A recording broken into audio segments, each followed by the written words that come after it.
Hello, everyone. We should be live.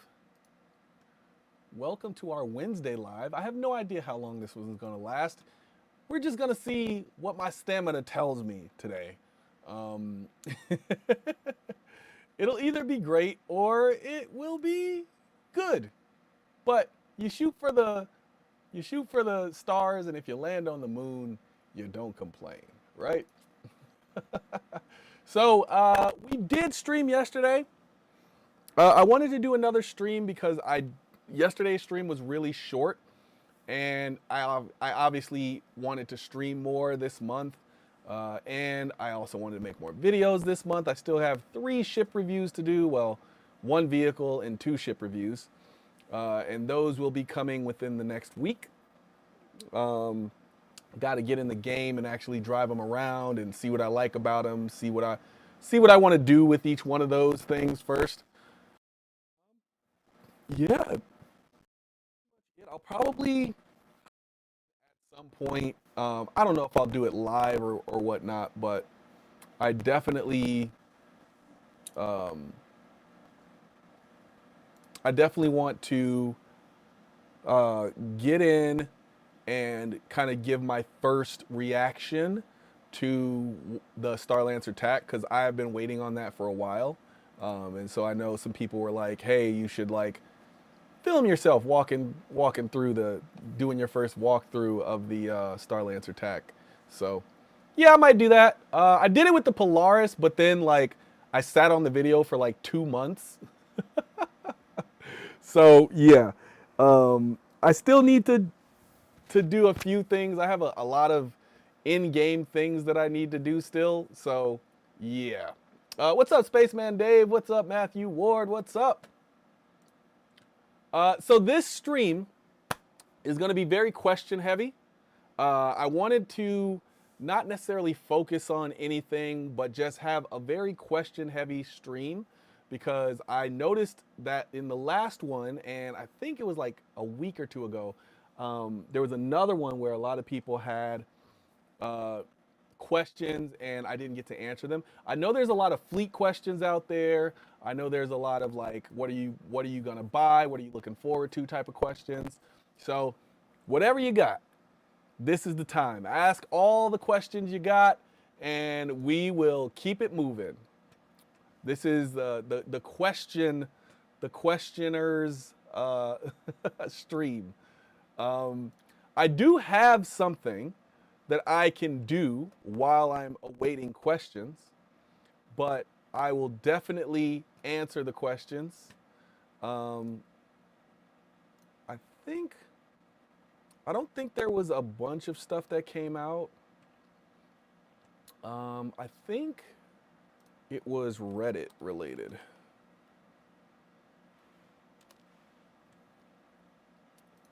Yes, I'll even answer questions about ice cream.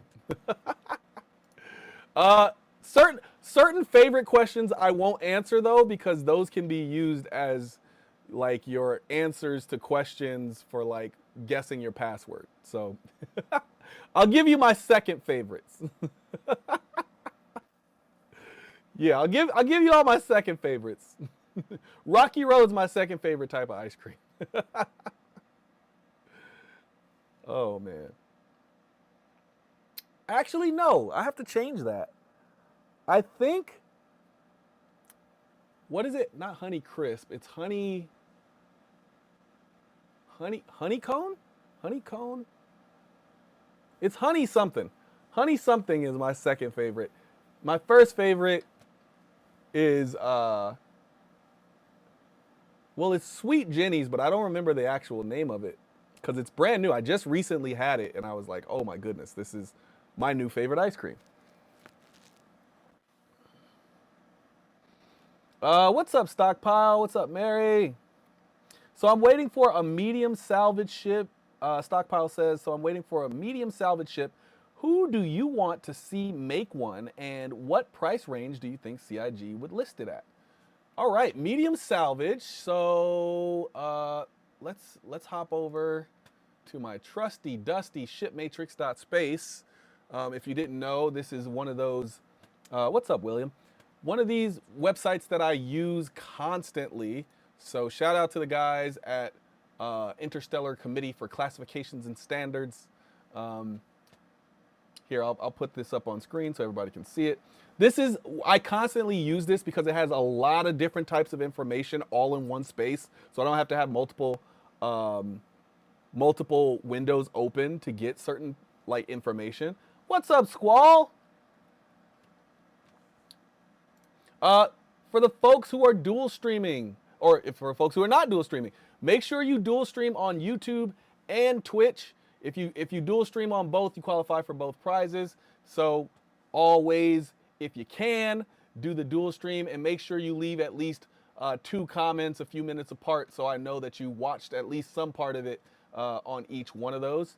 But the question we're answering now is who should make the next medium salvage ship. So when I define medium, right? So I'm going to say medium is 3 people. I'm going to say medium 3 people.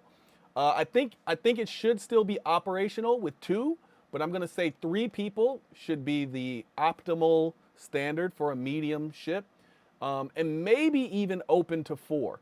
So I would say skeleton crew of 2, 3 is optimal as far as how much money you'll make, and then 4 is like, you know, maxed out. It can handle 4 people working in it type of thing.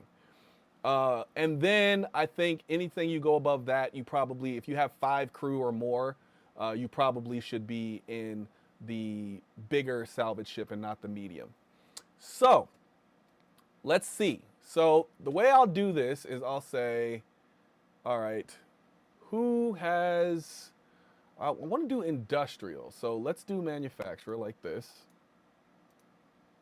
All right. And we're going with who should make the next. Here, we'll do industrial, we'll do support, we'll do oh, no, can't do it that way. Because if we do it that way, you have to have all of them. So we won't do it that way. So we'll just go through manufacturer. I don't think it'll be Anvil or Aegis. I don't think it should be. Don't think it should be Alien. Even though we do need more alien ships that are industrial. We definitely need more industrial ships. But I think those should come later, as in like, let's first get every size of every ship, and then we can do alien versions that kind of like fit some more specific purposes. So Argo is the first on the list. So Argo does not have a salvage vehicle, right? So they have, oh, what is this? Oh, apparently they've blocked ads for me, so they decided they want me to pay for it, but no thank you.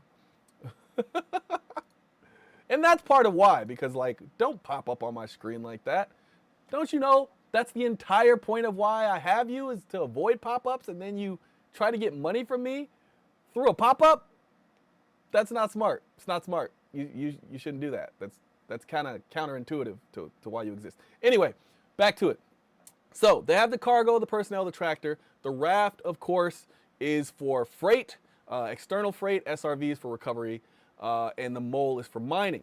I would love to see Argo. They're number 1 on my list so far. We'll keep going down, but they're number 1 on my list as far as who should do the medium salvage. However, I think that'll change because they already have the medium mining. And I don't think Argo should just be the medium manufacturer for everything.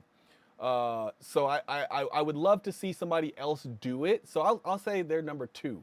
We'll find out who's number 1. Consolidated Outland, I would not mind them doing the medium. They need more ships because you basically have the Mustang, the Nomad, the Pioneer. 3 ships, 1 with a bunch of variants. That's all they have. You know, I think they could do another ship, and a medium salvage would be right up there. I think they could, you know, they're doing the heavy construction. There's no reason they can't do like a salvage ship. The only thing is, considering the owner of Consolidated Outland and what they want to do, it seems to me that they are all about this freedom type of thing. They're all about the idea of being free. Like the Mustang is like the free horse type of idea. Then the Nomad, right, is the person who's a wanderer, right? And then the Pioneer is like the first person to You went out and you set, you set forth some new precedent by being the pioneer, right? But you were free in that initial outing, right? So I don't think that salvage is up their alley as much as somebody else's would be. Crusader seems to be kind of in this like military and freight, like military, like I wouldn't say freight, military and transport. They seem to be focusing on military and transport, so I don't think it would be Crusader. If you're just joining, what's up, Ristal? If you're just joining, what's up, Citizen Ninja? What's up, Lahar? What's up, Disarray?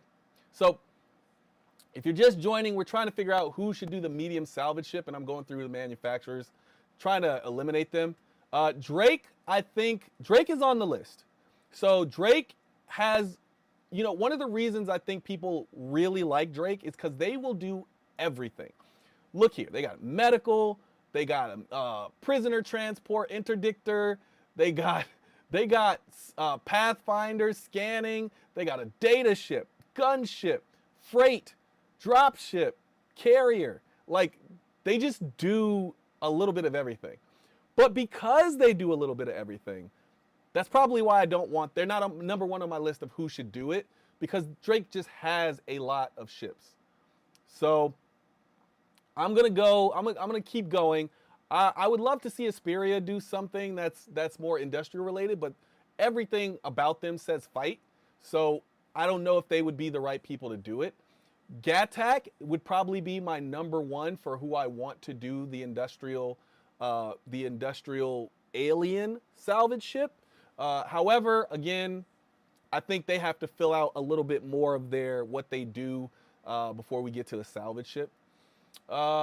Kruger, we still have to identify what their primary purpose is going to be, because right now it's like fighting and racing, and it looks like the next ship that's going to come out is going to be a fighter. So, yeah, I'll definitely. Oh, let me pop the link in for you guys.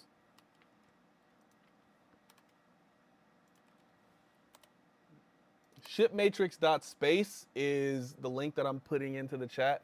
That is this website that I'm using. Has a lot of good info. It's not an all one-stop shop, but I like using it because of how much data it displays at the same time. So I wouldn't say Kruger. Mirai is mostly racing and fighting. Misk is probably up there, but it's the same thing. Misk has the same problem Drake has, where they have their fingers in a little bit of everything. And yeah, I think that's like my biggest issue with making it Misk, because I think Misk has more ships than anybody, right? It's either Drake or Misk, or Drake, Misk, or RSI. One of those has the most ships, right? But I feel like we're running out. I feel like we're running out of people that can do this, right? Origin, I just don't think would do salvage because it's too dirty, and Origin seems like they're too all about the clean. And then RSI, that leaves RSI. So yeah, it's a hard choice, because everybody seems to kind of be taken. Like like RSI has way too many different types of ships. Misk has too many. Drake has too many. So I'm probably gonna have to go with Argo if none of these other ones can pop up. Oh man, I don't think Crusader would do it. Yeah, I guess it has to be kind of Argo. Unless it's Alien. I just don't. Maybe the fact that these Drake and Misk and RSI have so many, maybe that shouldn't be a disqualifier, but to me, I honestly, I wouldn't mind if the medium salvage ship was a modular variant of something like the Caterpillar or something like that. Like, or if it was like a module, like a set of modules for the Caterpillar, I wouldn't mind that. Because then it would feel like at least it's not a new ship. it's just modules added to Drake. So that's what I'll go with. I'll say Drake for medium salvage. They have the vulture, so they've already entered the salvage fray, and maybe the medium salvage is just an offshoot of the caterpillar. That's what I think. Offshoot of the caterpillar. I would also allow, if we want a new manufacturer to enter the salvage market, all right, I would say, because Aegis has the heavy salvage, right? They have the reclaimer. I would be okay with another modular thing here, a modular Carrack that can do salvage. But that, I don't think that would count as medium though, right? That would probably be a little bit bigger, right? Because Carrack is obviously a larger crew. So yeah, but I think the Drake Caterpillar, I think the Caterpillar is probably my number one answer though. If you're just joining, by the way, this is a very question heavy stream, so it's pretty much gonna end whenever people don't have any questions. So I'll go as long as I can. It's a stamina thing, but also like I have to go and live life at some point. But yes, definitely go and drop any questions you have, and I want to answer as many questions as possible. We right now we're just answering the question of who do I think should make the medium salvage, and I think I would go with the Caterpillar. It's got 4 beds. I would make it a module, multiple modules, right? So I would make it to where it takes up at least 3 modules of the Caterpillar, like 3 of those modular bays. And I think it has 4, right? If I'm not mistaken. So takes up 3 of those modular bays, which still leaves you 1 to do whatever you want to do stuff with, maybe some cargo. Because if it's salvage, right, it has to have somewhere to put the cargo, right? So I would say probably those front 3 are what do the salvage, and then the back one is where it pops out all of the cargo. And maybe it does take up all 4 because you need to have like that 4th one be a special thing that holds all of the salvage that you've done. So there we go. There's my medium salvage. What is your opinion on the Night Runner paint being limited for the Star Runner? Is it limited? I didn't know it was limited. But I do like that you have to play the game in order to get the Night Runner paint. I like that it has like this extra thing to it. And I think that's what they should do, honestly. I think there should be more things that you should have to play the game for the honor of purchasing, right? So that way it's not just, because we live in a world now where there's scalpers that are buying everything. There's bots that are buying everything, right? And maybe they can do a bot that'll do some thing where it'll automatically win the game or something, or it'll have a check. It'll be able to bypass the check or something. But I like the idea of playing the game for the opportunity to purchase something. But I also think because there's a gameplay element, you should charge less for whatever is on the other side of that. So let's say there's a $20 skin, right? And without the gameplay, you would charge $25 for it, but maybe with the gameplay, you charge $18 for it or something like that. So that way, it's like a little bit of, playing the game to earn it, but also you can purchase it, so CIG gets to make money. Whatever, some variant of that, maybe $18 is too much.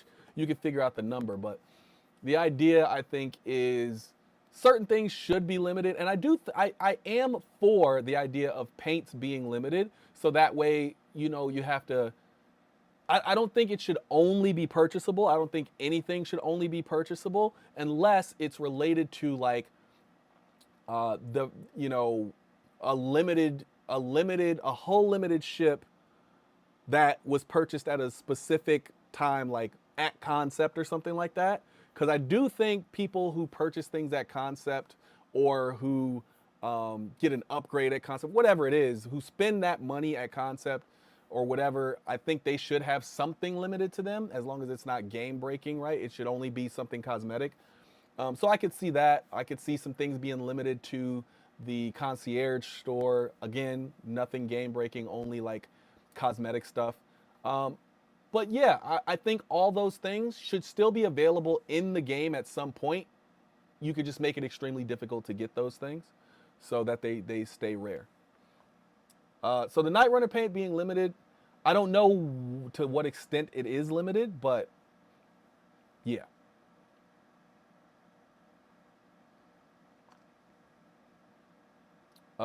Citizen Ninja said CNOU desperately needs more ships. I CNOU, I guess if I had to pick a brand new manufacturer to do it outside, outside of Anvil, because I said the Anvil, but I think that ship's a little bit too big for it. But I can see CNOU doing it if their owner was different. Their owner just doesn't seem like they would be interested in, like they seem to want to do new things. Like I don't know. The Nomad and the Pioneer are kind of unique, right? We don't have another space pickup truck, right? They were the first to do the space pickup truck, right? The Nomad. Then they're the first to do like the gigantic heavy construction, builder ship, right? So I think they like to enter new areas, right? And that's the only thing that makes me think that CNOU wouldn't, like the owner of CNOU wouldn't allow it to happen. But if we could get out of the owner, what the owner would do, I could say that I would like that. So what I could see CNOU doing is actually a dual ship, like a dual purpose salvage ship, because we don't have that. So maybe a salvage and mining ship, right? And it's medium, so maybe it can't carry a whole lot of either. But imagine a salvage and mining ship at the medium size. I can see 4 crew, right? And maybe it's built to where you can operate the salvage with 2 people and the mining with 2 people and do both at the same time. Or I could see something crazy like that, because then it still fits the CNOU, ideology of always doing something new. Testing the Guardian MX. I don't know if I'll. I already have some numbers on the Guardian MX, so I don't know if I'll be testing it in that way. Really, with my reviews, because I know testing can go a lot of different ways. Depends on what people test. That's not really what I include in my reviews, but I might. So we'll see. We'll see. My testing is more so just like the average experience of it. When it comes to the numbers, as far as like how these things do in combat and stuff, there's already people who do it much better than me. So I tend to lean on the focus of what is the ship for? Is it worth the money? Would I put it in my fleet? Those types of things. Let's see, what else we got? Yes, mole sized. The medium salvage, I would say mole sized. Um, yeah, and Spaceman Dave, it being right up Argo's alley, I definitely get that. It's just they already have the medium mining, and I'm like, I would love to see somebody else do the medium salvage, so that Argo can finally start working on that capital that we deserve, or at least some extremely large ship. It doesn't even have to be a capital.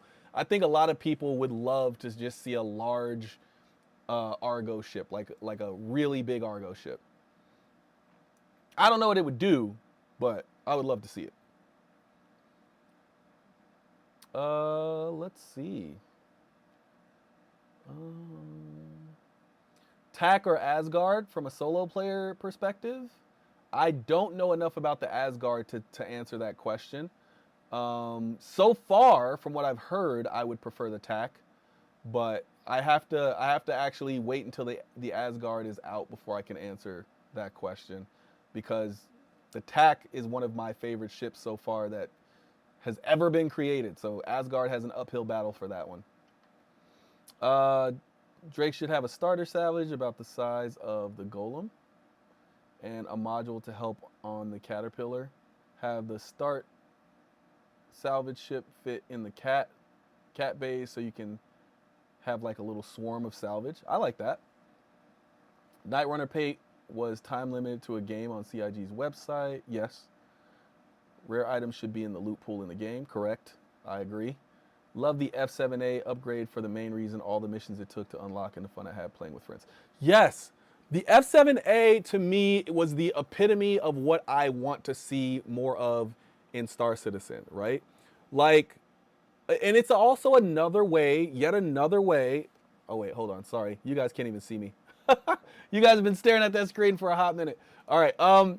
So the way they did the F7A to me is one of the ways I would love for them to allow people to purchase hull limited ships, right? Imagine if there's like a sequence of missions that you could do in order to have access to purchasing a hull limited ship one time, right? Like you don't get it again, right? But let's say you can do, there's 24 missions that you can do, and then at the end of that, you will get sent a link where you can go and purchase an Idris P, not hull limited, and that link never expires. As long as you completed that mission, you will have access to purchasing one Idris P, right? Or whatever it is. It could be any hull limited ship. And I think that opens it up to where you still don't have everybody purchasing an Idris, and again, it could just be a short time frame that this mission runs for, right? Like it could be 2 months, right? 2 months, you have 2 months to complete these 24 missions, and if you complete those 24 missions, you'll have the ability to purchase an Idris P, and it never goes away.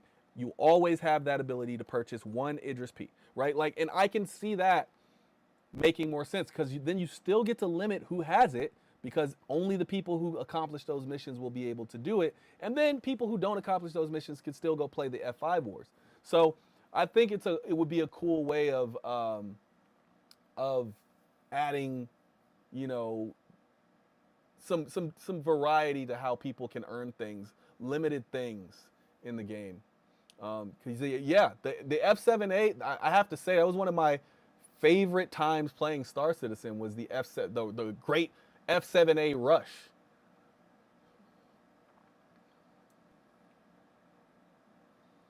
Let's see. Artemis TGM.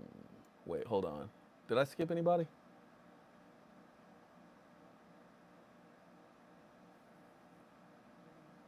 Oh, I did skip ahead a little bit. Where am I at?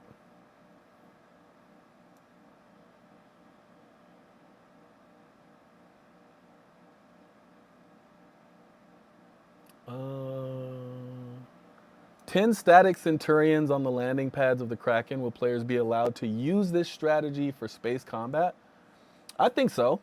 I don't know that. I don't know how well that would work, but it could, right? So people already put Nova tanks on top of their 890 jump, right?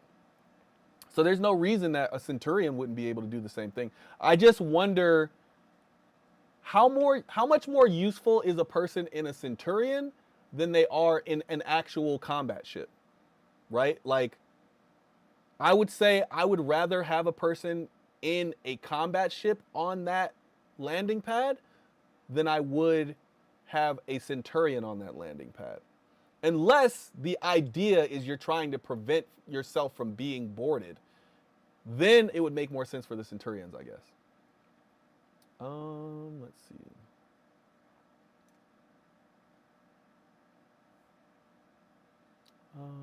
How much will the F8A be in the pledge store? I'm not 100% certain they'll sell the F8A. I think the F8A will have the same gameplay as the F7A, where you'll have to like play the missions to earn it, or it'll be like, it's very possible that that is the prize for playing and beating Squadron 42. Or not even the prize, but like the ability to purchase the F8A could be behind the Squadron 42 game. Idris or Kraken? Without the Kraken being in game, it's hard for me to answer that question. But if I could only choose one, I would have the Kraken. And the reason I would have the Kraken is because I think the utility of the Kraken beats out the military dominance of the Idris. So I would rather have a Kraken, but I'm more utility focused with my ships than I am military focused. So anybody who's more military focused would probably say the Idris. And it's a matter of opinion based on what you need out of the game, right? If you were in charge, how would you make ground play a viable option with Angels of Death overhead always a possibility? Ground play, in order to make ground play viable, you have to have an equal force on the ground to combat ships in the air, right? It has to be possible for ground play on the people on the ground to combat all of the spaceships that could be up there, which means bombers, that means ships with massive size 6 weapons or whatever. You have to be able to combat against that, right? So the first line of defense is shields, right? I think you should have shields over the whole base, but I also think you should have the ability to have shields around one building. And of course, those shields can be destroyed through a massive number of things.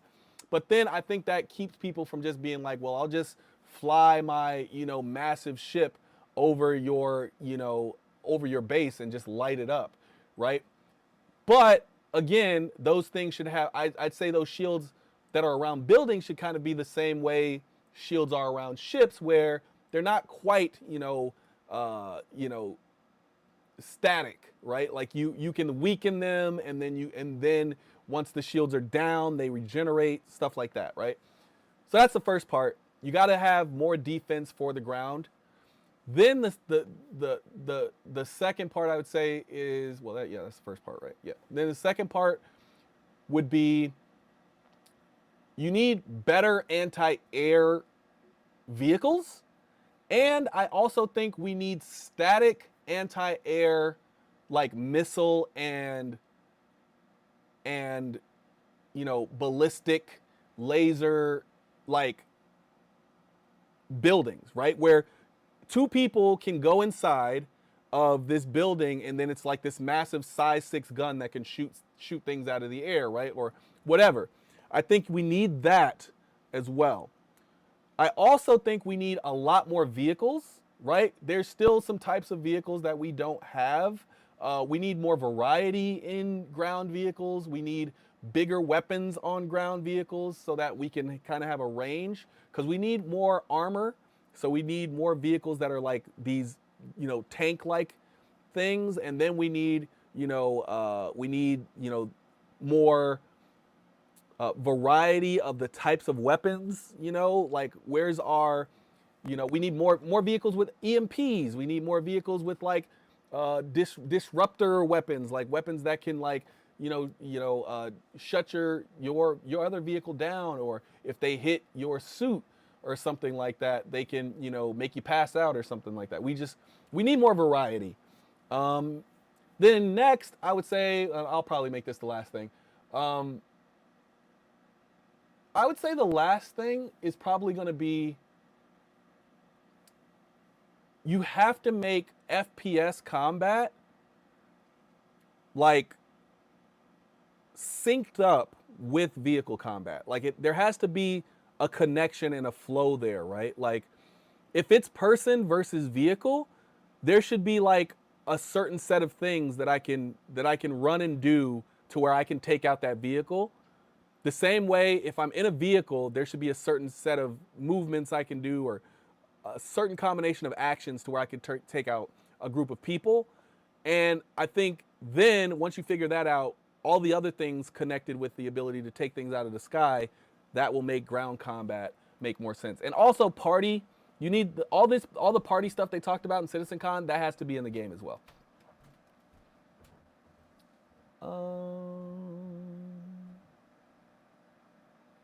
Oh, hold on. I think we have some questions over here on Twitch.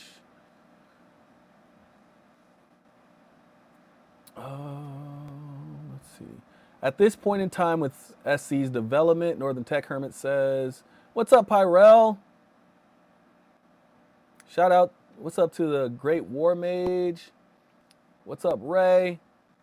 Shout out to the dual streamers. At this point in time with SE's development, is the value of LTI becoming a lot less valuable or more valuable as we gradually move to 1.0 release? Does LTI have any monetary value? I do think LTI has monetary value. I think in the beginning of LTI, we way overvalued it, and it is still, the value is still regulating itself downward to where it should be. However, I still think it is valuable. I say when it came out, we probably valued it at 1,000, and now it's at 100 or 150, and it needs to get down to 100 before it's where it needs to be. So, yeah, I do think it does have value, though. It's just debatable how much value. All right. Space Marine, Atomic Wrath. What's up, JF? What's up? Rhino, what's up? All right, more questions. Keep the questions coming. If you didn't know, this is a full-on question stream, so the more questions you ask, the longer the stream. Just keep them coming, and I'm just going through them and giving answers. Let's see, if you were in charge. All right, I already answered that one. Would you like an Anvil frigate Corvette concept this Invictus? Not this Invictus, but next Invictus maybe. I have a video about what I would like to see from Anvil, so go check that out. I forgot what it's called. I think it's called the Anvil Goliath. So go check out my Anvil Goliath video on YouTube, and you'll see what I think Anvil's next idea should be. Missions for the Idris would be great. Yep, I agree. Do you think you can fit the FHC on the small pads of the Kraken and still go into Quantum Jump Gate? I don't know. The FHC only requires a small pad though, right? So that should be viable. I'm pretty sure the FHC only requires a small pad. What do you think of the fighter pilot holding area in the Idris and the hamster wheel treadmills? I actually have to go back through the Idris because of all the changes.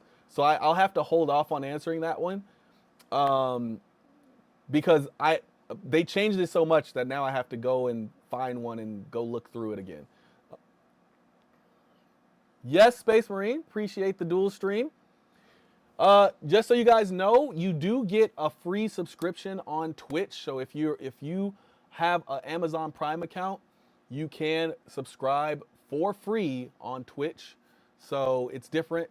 It's follows and subscriptions on Twitch, whereas on YouTube, it's subscribing and then joining.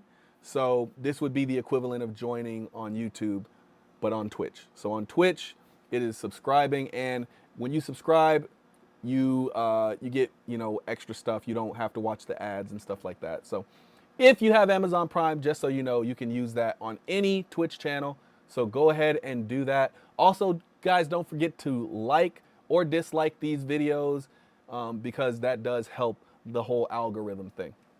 Back to the questions. Let's see.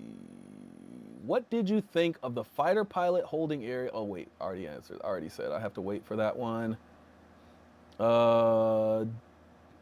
Billionaire Ninja just joined. Atomic Wrath says, my only question for you is why is there coconut on German chocolate cake? I think you'd have to ask a German person. I don't even have, I've done my 23andMe, I've done my my ancestry, and I have 0% German in my history, so I am nowhere near qualified to answer why there's coconut on German chocolate cake. But I can tell you this, I've had German chocolate cake, and I liked it. So,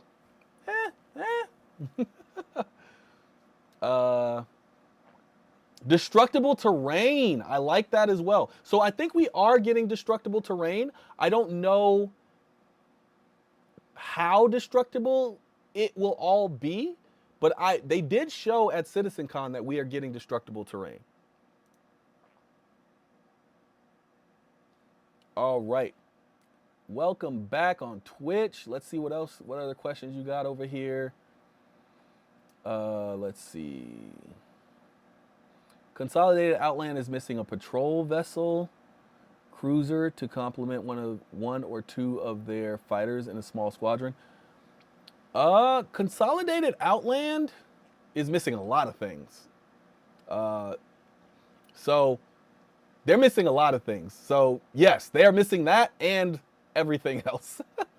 I would love to see Consolidated Outland just make more ships. I don't even particularly care what they make. I just need them to make more ships. And the same thing, I can't wait for these Kruger ships to pop out.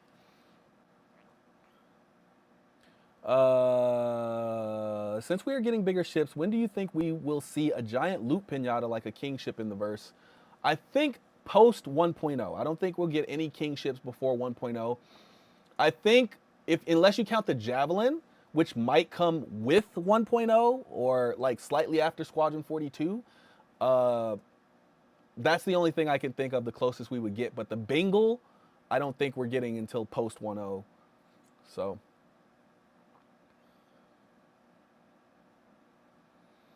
I didn't like how the F7A upgrade required FPS combat, should have only needed ship combat missions. I actually agree with that. I think if I'm earning a ship, then I should only have to do ship missions to get the ship. So I actually agree with that. And if they wanted variety, they could have added some salvage, they could have added some mining, they could have, it could have just been a bunch of different things you had to do, but all ship related. So I do agree with that. However, to earn ship weapons or to earn ship parts, I'm okay with doing FPS weapons. Anything that can be swapped out, any components, I would be okay with FPS weapons. Do I think the F8A might come earlier since the Idris did? Well, I mean, early is, Squadron 42 comes out next year. So I don't even know what counts as early now. And what's interesting about Squadron 42 coming next year is I think we'll get an official release date I think this CitizenCon will get an official release date, as in like what actual date it's coming out. But you got to remember, Grand Theft Auto just shifted their release date to mid 2026, which I'm guessing that's why CIG didn't announce their release date, because they do not nobody wants that smoke. Nobody wants to compete with Grand Theft Auto 6. So I'm hoping that means that they'll bring the release date up and not push it back, because I think most people are going to push it back. So I'm hoping for I'm hoping for a March 2026 release date. However, if I know CIG, it'll probably be like November 2026 or something like that. Shout out to Pappy1775 for using that Prime subscription. Ooh. Subscribe for 2 months. Appreciate it. All right, I think I got a lot more questions. So keep the questions coming. This is a question stream if you're just joining. We are trying to answer as many questions as we can, and we're trying to marathon it, do a bunch of questions. A question for small crew of 5 to 8, Starlancer TAC or Carrack. Starlancer TAC now, Carrack later. I would say 5 on the TAC. Ooh, let's see. Hold on 1 second. Starlancer TAC. Yeah, I'd say the TAC. I'd say the TAC all the way. The Carrack isn't as much of a combat ship, so I think for me, that I would rather have 8 people on a TAC completely maxing out the TAC's abilities than 8 people on a Carrack. But one thing to remember about the Carrack is the Carrack only has 6 beds. So that's part of it. You could add a 7th bed if you put like a 7th and an 8th bed if you put some ships on it that have beds on them. But the TAC has 8, if I'm not mistaken. So I think you have to go with the tack if you have 8 people. And if you have 7 people, I think you could get away with the 7 because then you could just pop like a medical ship into either the hangar or into the cargo bay where where the vehicle bay is. So I think you could get away with 7, but 8, I think you need the tack. If you have 6 people, the Perseus is going to be my number 1 answer. But so far, until that comes out.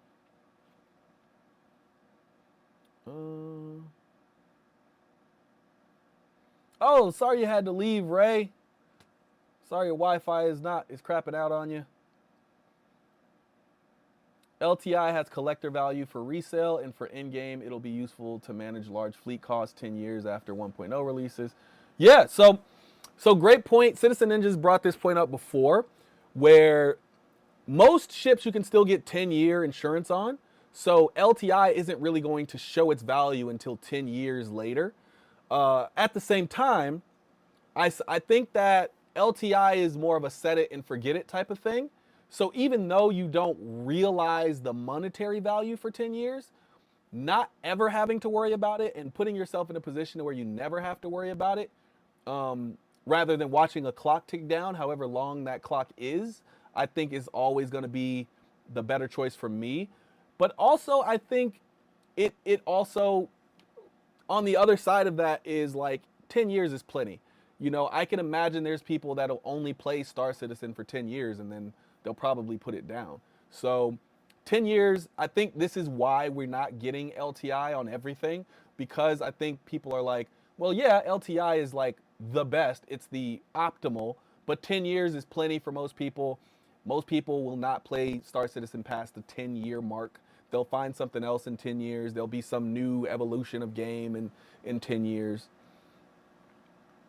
But I still think CIG is missing a very good opportunity to make money by not offering LTI the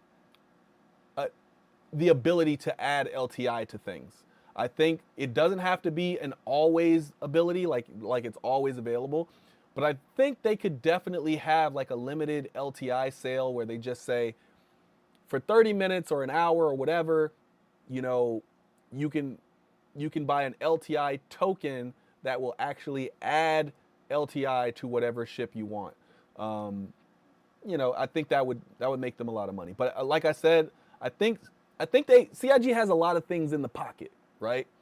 So we'll see if they start. I think if they ever get into a financing crunch, that's the type of thing they'll do. Maybe that's what they're saving it for. Do turrets not take power from ship? TAC and MAC same power? Yes, they do. Back to, let's see. There was also an armor reward, so they could have split the missions and rewards. That's true. Armor rewards for FPS missions, ship rewards for in-vehicle missions. All my ships are LTI except the 890 Jump and Pioneer, but I'm guessing the Pioneer will get upgraded to LTI upon release or whenever its price goes above 1,000. Yeah, I'm hoping. The Pioneer, I feel like they purposely kept it from having LTI. That and the Polaris, but I think we'll eventually get LTI for them.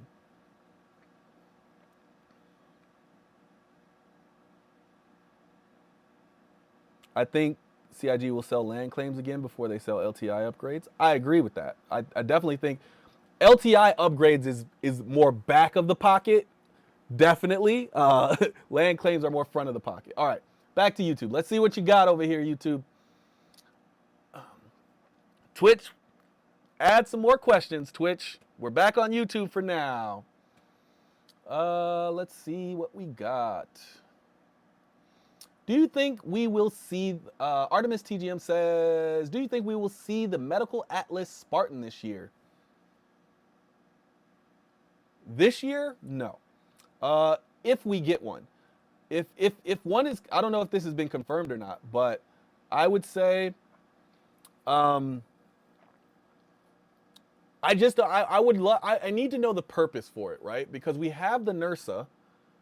So unless it's going to have a tier 2 bed in it, or unless it's going to have multiple tier 1 beds, I can't really see why I would need a medical Spartan right now. I would rather them actually, add some additional thing to the game with a new variant of the Spartan, or make it a cargo ship. Like, instead of all those people fitting in there, put some cargo, some covered cargo in there.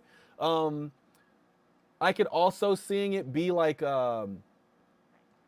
something unique, like, huh? I don't know. Like, I haven't really thought about what a unique vehicle would look like.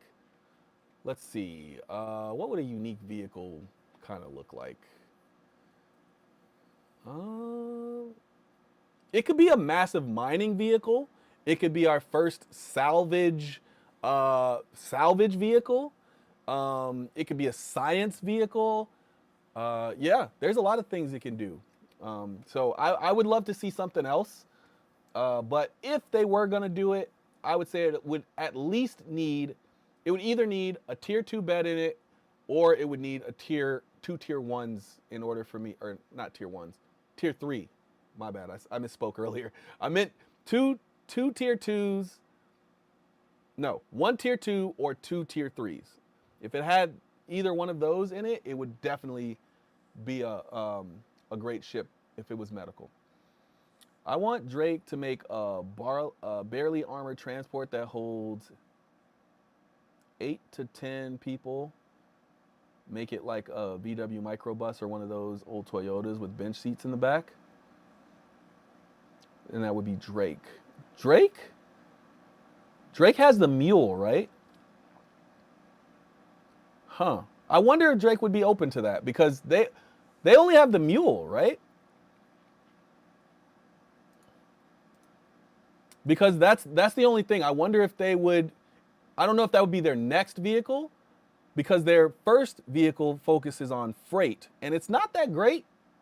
The mule isn't that great. I know some people who like the fact that it can kind of spin on a dime, but I don't know a whole lot of people who are like standing the mule. So I'd like to see them prove their metal a little bit better before they move on to something like that.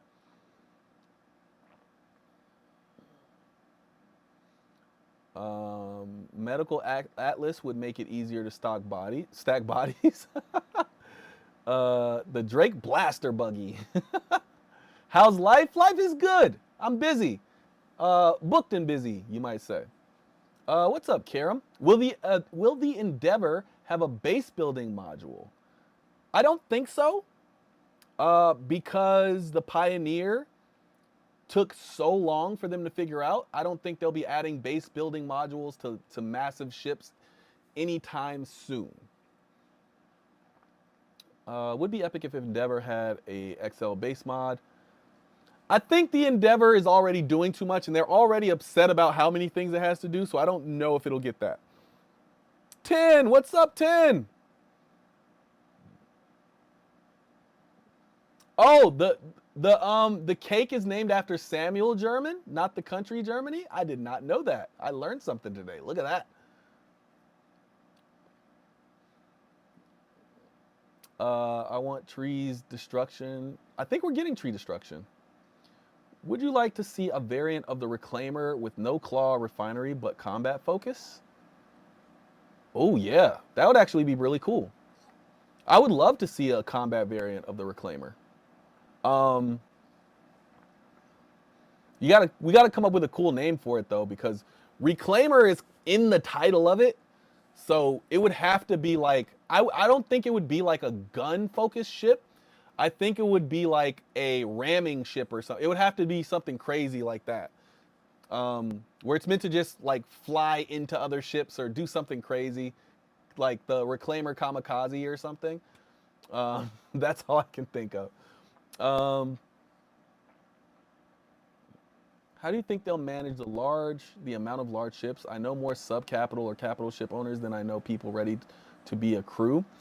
3 Idris owners in an org of 20. Yeah, I think, here's the thing.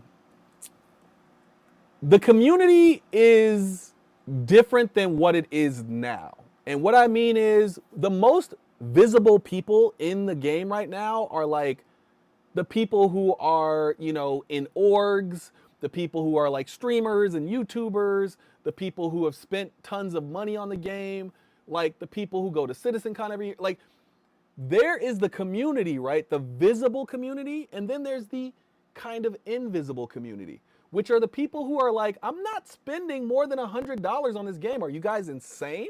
So you have to remember they are the majority, not us, not the people who've spent 10K plus on the game. Those are or not even 10K, 1,000 plus. If you've spent $1,000, you're still in the minority of the majority of. You're in the minority of the majority. Doesn't make sense. You are in the minority of Star Citizen users, right? And so, even though we might be in like an org where there's 3 Idris, right? The game isn't out yet. And when the game gets out, there's not going to be a whole bunch of people that are like, oh, I just found Star Citizen. Let me go spend $1,000. They're not. Most of those people, and the prices will be even higher than they are now. So it's even more likely that they won't, spend that much money. And so I think the argument for purchasing those larger ships is more based on getting the value now rather than later. And I think those ships will be a lot harder to come by later than they are now, whether it's because of increased price or it's because of an increased difficulty in getting those ships. So it might be the in-game price increases massively. So what was the last price? I don't even think, do we even have, here, let's do this. Because I want to see what the prices are for these. But I don't think we have prices for everything. So yeah, we still don't have the in-game price for the Idris, which I believe it's going to be higher than the 890 jump by a significant amount. So I think we're going to have it's going to be like 90 million or something when they actually offer the Idris for purchase in-game. And that's just the initial price, right? So if you know how long it takes to get 90 million or whatever, then you can kind of probably triple that. And that's probably what the price will be once 1.0 comes. So, and it'll, even if you get the money, it'll still be locked behind some levels of gameplay. Like you have to get maybe you have to craft it, or maybe you have to find all the weapons for it. It'll be a massive task to get an Idris. So back to your question, right? And I think the management of it, right? I think people will be able to find crew for their ships in the long run. Now, before 1.0, maybe not. But after 1.0, definitely. When it comes to managing those ships, however, I think that people are going to find out that these massive ships are going to require a lot of maintenance. So if you've driven around in Idris, at least, well, I don't know, prior to release, I've only seen them prior to release, it costs a lot of money to run in Idris. And that's before it got those size 12s. So it costs a lot of money to run that thing. And I think that's going to be the issue for a lot of people, is they're not going to have enough money to actually take their Idris out, because it's not meant for you to be able to take it out all the time. It's meant for a massive org that's pooling their money and everybody's paying for something, right? So I think that's the management of it is going to be, it's not going to be viable for people to take out these massive ships all the time unless they're part of an org or part of a big group of players. And it'll start to manage itself through the economy and through the amount of time it takes to go and get your Idris and take it out, and then the risk involved with losing an Idris and stuff like that.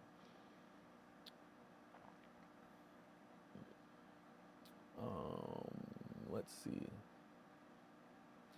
Do you, back on Twitch, do you think foliage will ever be dense enough that vehicles will not be able to access the area? Yes and no. I don't think it'll be foliage as in like ground foliage. I think it'll be like, or what's a better way to say it? I think it'll be like tree trunks that extend out, or like have massive, roots that are coming out of the ground and stuff like that. I don't think it'll be like grass or stuff like that. It might be that way in the future, like you know, post 1.0 that we get stuff that gets caught in the wheels and stuff, but that seems like it's very far away.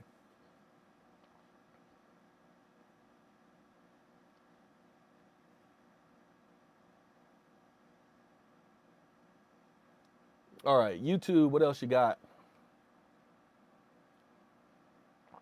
Um,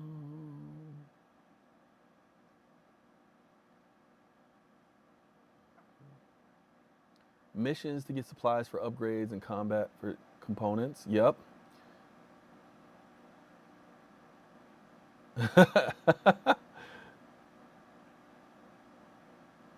Let's see. What's up, Loomsay? Would you agree that the Tally should have pilot-controlled guns since it? So we're talking Retaliator. Okay, since it can now be a cargo ship or even an explorer. Um, the Tally needs something. My I, my biggest thing about the Retaliator is that at the old price I loved it. At the new price I'm like, meh. But I love the way it looks. I still love the way it looks. I think it's one of the best looking ships. Uh, but it's just it needs something. So pilot controlled guns would be a something for me. What's up, DQ? What's up, Shotgun fan? I think I missed a few people in here that have joined in. I don't know if I said what's up, but what's up, Perillium? Alnilium, what's up? All right, keep those questions coming. The stream only lasts as long as we have questions, so keep them coming. No questions are dumb questions. There's just questions I won't answer. All right.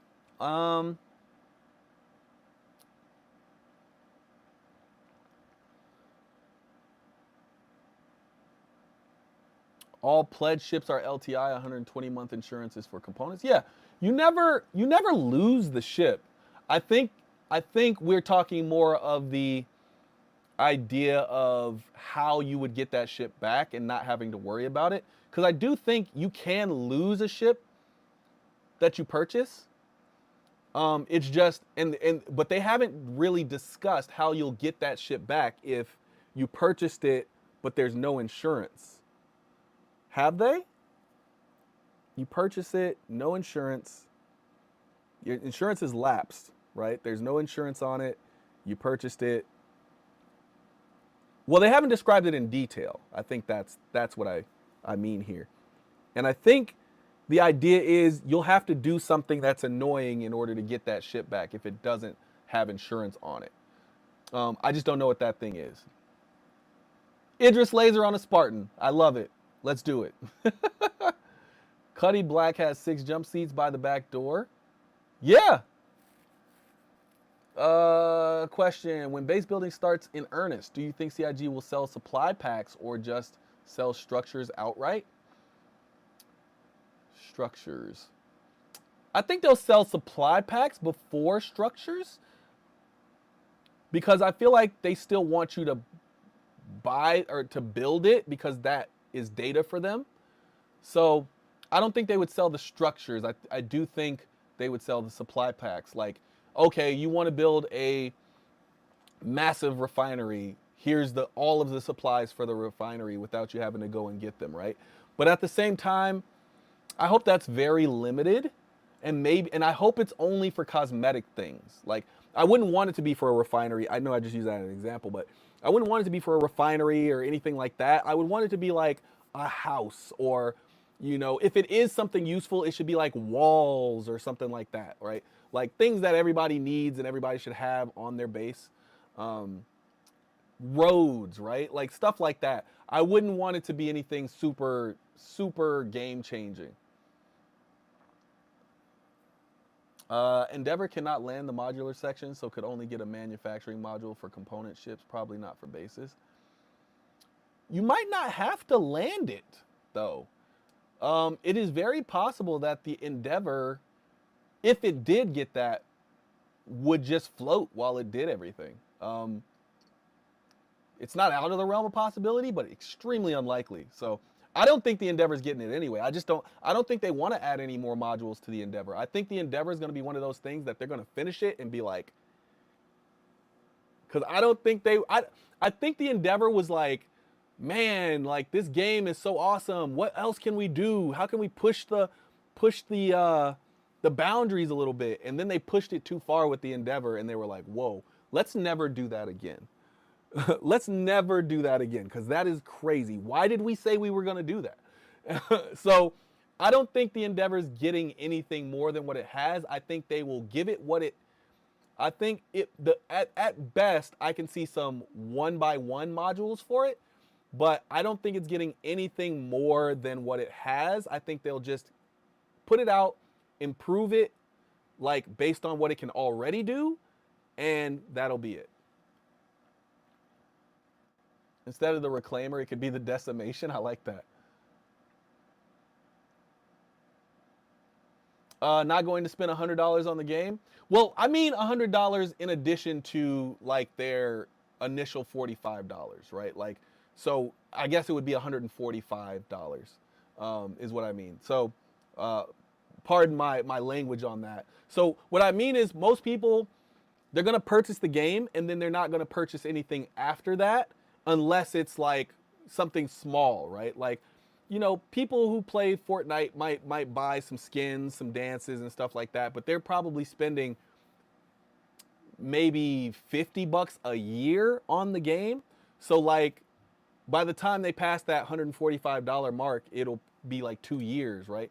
Whereas like the whales, of course, are spending money on everything like me and stuff. So yeah, it depends on, I just don't think most people are spending that much money on games outside of like purchasing the game. I think people are normally like, maybe people will spend $100 max. Like the majority of people will spend $100 extra on a game, unless it's like special edition or something like that. 1.0, the final frontier until 2.0. No, I think 1.0 will be the release of the game, and I think after that they'll stop using a 0.0 system. So it'll just be, I think Star Citizen will just improve, and it won't say Star Citizen 1.0. That'll become like a behind the wall term. So it'll just be Star Citizen 1.0, right? It'll just be Star Citizen, and then it'll be like Star Citizen The Purge, and then it'll have some storyline attached. Then it'll be Star Citizen The Wave, and then it'll have some storyline attached to it. Like the way they do World of Warcraft, right? It'll be, you know, Star Citizen plus subtitle, and that'll be the way that they keep improving. But if you've been playing long enough, you'll be like, this is Star Citizen 1.0, that's 1.1, that's 1.2, that's 1.3, and then they'll do some massive change, and we'll be like, that's 2.0. Then they'll do smaller changes in 2.1, 2.2. We'll be able to follow it, but I don't think they'll use that terminology anymore. Oh, I can't wait to see the panic when fire starts spreading on ships either. You need people on your ships, folks. People keep forgetting that fires are coming. When fires start on ships, people are going to get blown up because people are going to be like soloing these ships, or there's going to be like 2 or 3 people on this ship that requires 6 or 7, and 2 of those people are going to go back there and try to fight that fire, and they're going to leave their guns unmanned and stuff, and it's just going to be chaos. But I'm ready for it. Let's see.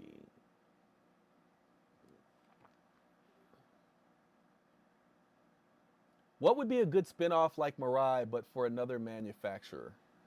Ooh, that's a good question. So let's do this. Let's go back to here and go back to our manufacturers. So I think, so if you look at MISC, right? MISC, I don't really think needed a spinoff. They did a spinoff. They were already in pretty much everything. So I don't know why they needed a spinoff to do like fighters and racing, because they could have just included it in here. They have the Tana, which is a fighter. Like the racing, I could understand if it was specific to racing, but racing and fighters, I guess. So I get it, I guess, but For me, I would love to see. I don't think Aegis or Anvil will do it because I think they kind of stick to their niche to some degree. Um, but it depends because Aegis does have the Saber Peregrine, which was definitely out of the ordinary. So you could say that maybe they could be the first to do it. But I think Aegis versus Anvil kind of keeps the blood pumping for a lot of Star Citizens. So I think they'll keep it that way. Um, I would love to see Origin do an offshoot where everything's not white, everything's not, everything's not like luxury, and it's just focused on, fighting, or it's focused on, they could do fighting and racing too. But I would love to see Origin kind of pull away from that major brand, and do something else. I could see RSI doing it, but again, they're in everything already, and it would be difficult for them to like name that because Robert Space Industries is kind of like the name. So Origin, I could see doing it, and maybe Drake. I could see Drake doing it because Drake could try to do something that's less duct tape oriented. So yeah, I could see Drake, or I'd say I'd say Drake or Origin would be two cool uh, versions of that. Let's see. I think they updated the referral reward transition again. Now the old ladder will stay in effect after the new ladder starts, but only if you have one or more referrals when the new ladder starts. Yes, that was my biggest issue with it. Um, Keeping the old ladder solves so many issues because then it's like you can still earn to get the rewards that you initially were trying to earn, but then now you get this new system where everyone you earn at this point can like, earn more, right? Like you can get more every time somebody, uses your code or whatever. That makes so much more sense. I don't know who thought of the other thing. You can't just get rid of a system that people have already like invested themselves in. Well, you can do it, but it's not a great decision because, again, like I said, I think there's a time where somebody might have been able to get something very unique as far as like getting a bunch of people to join the game or something. Like I got everybody at my job to join. I got everybody in my, at my VFW to join. I got, all of my brothers, sisters, friends to join, right? And then it's like, oh, but like those don't count anymore, even though you were trying to get to 50. I just think that maybe it's not wrong, but it feels wrong. So I'm glad that they got that. They figured that part out. And I kind of figured they would, because it didn't seem like a CIG, like a smart CIG move. Whereas like, so there's other things obviously I have to work on. I'm still not a fan of the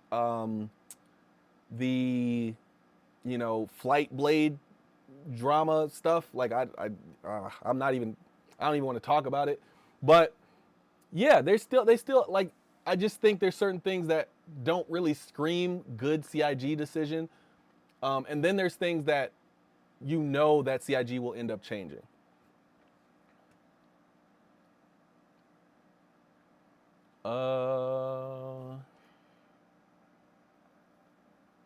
How will rearming work? Will you physically bring ammunition to the other ship? I think there will be multiple versions of rearming. I think rearming will be, there can be a drone that does it, which is going to be like the Vulcan. And I think there'll be other ones, right? I think maybe the Carrack might be able to do it. I think the Crucible will be able to do it. And then I think there'll be physical rearming, as in they will create a slot or something, maybe in the ground or something like that, or not the ground, but in the floor of each ship where you can like open this port and then put ammunition in, or maybe it'll be a battery that you can put inside or something like that. So I think it'll be like physical FPS version of it, and then I think there'll be the drone version of it. What size, sorry about that. What size do you want your org? I know you had mentioned having someone always on so that way you could protect your space station. I don't know. I've kind of rethought the always on thing. I would probably have it to where somebody plays every day rather than having someone always on, because I don't like the idea of it becoming shifts so much as it like being like, as long as somebody plays today and checks on everything today, I think that's kind of, the thing. But I also have pushed back my org plans because I honestly I don't want to create a trash org. I want my org to be good and I want to be able to have time to run it. So I still have some like life marks that I have to reach, like outside of gaming. I have some life, things I have to complete before I can dedicate myself to something like an org. Because I initially planned on accepting applications in February and then launching it right around this time. But now I'm like, I knew I didn't have the amount of time to do it in a way where it would make sense. So I've decided I'm just gonna pause it, slowly build up everything I need to run the org, and then launch it when it's ready. Like, I don't want to keep putting a date on it and pushing it back, like a certain company that we all are talking about. But yes, I do want my org to, be not always on, but I want it to be every day at least one person from my org is playing. And I would like it to be that way. I initially thought 100 people because I don't want it to be some massive multi-thousand people org. I want it to be, you can eventually learn everybody's names type of org. But now I'm thinking it might have to be a little bigger than that. So maybe like 150, 200 might make a little bit more sense. But it would definitely be limited to like one person for every day of the year, right? So what, 366 people technically? So I don't think it would ever get past that unless I got to the point where I was like a YouTuber full time. That's the only way I could see it growing past that number, because then I could manage it and it would effectively become my job to manage that org. And then I would be playing Star Citizen a lot more. But unless that happens, it would definitely be less than 400 people in the org, and it would be maxed at that. But I'm thinking it'll be much smaller than that, and it might grow as necessary. So I'm thinking it'll start with 100, maybe 125, and then it'll probably grow from there.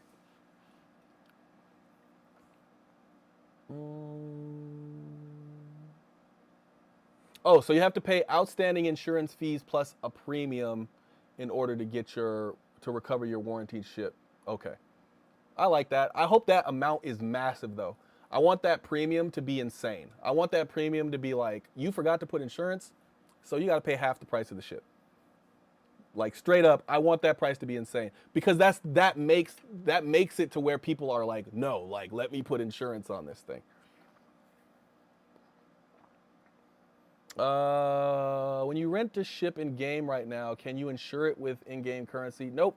So you can't insure anything in game right now. It has to be, all insurance is outside of the game technically. However, you don't need to insure it because it's automatically insured, if that makes sense.